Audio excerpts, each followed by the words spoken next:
that you have a successful presentation goes far beyond delivering excellent content. It's almost like a puzzle. There are many small pieces that bring the whole picture together. When the pieces are all in place, the result is simply amazing.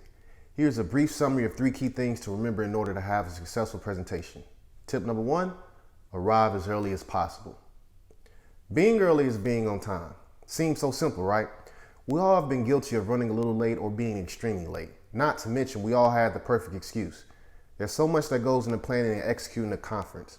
When you're scheduled to take the stage, there's no excuse for being late. Arriving early allows you to avoid any interruptions that could disturb your peace of mind. And trust me, as a speaker, your peace of mind is priority. Ultimately, the show will go on with or without you. Don't do a disservice to yourself by arriving late. Arriving early will also allow you to scope out the scene and make adjustments if need be. For example, if the seating arrangement isn't to your liking, you now have time to change it. You should do everything in your power to make sure you arrive at your destination early, even a day early if need be.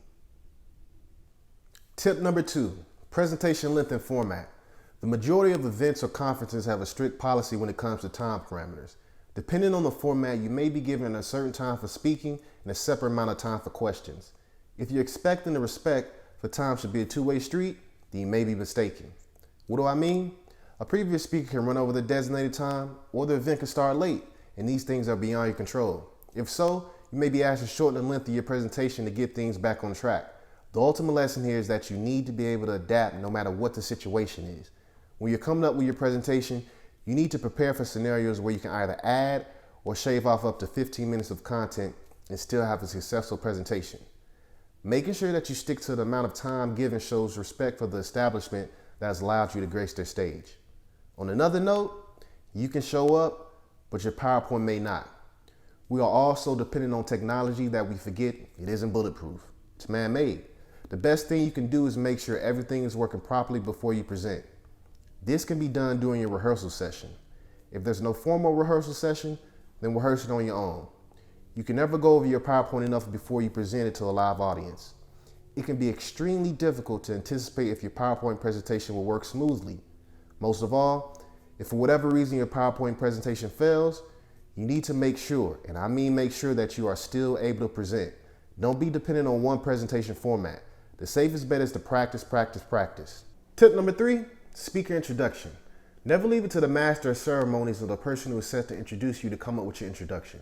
No one knows you as you do, so you should always write your introduction. The length of it should be anywhere from 30 seconds to a minute and a half, and in some cases it could be much longer. This is an opportunity to do some strategic bragging on yourself. It's okay to highlight some of your achievements and characteristics about yourself. You want to do your best to prove to your audience ultimately why you have credibility, which in return gives the audience a legitimate reason to listen to you.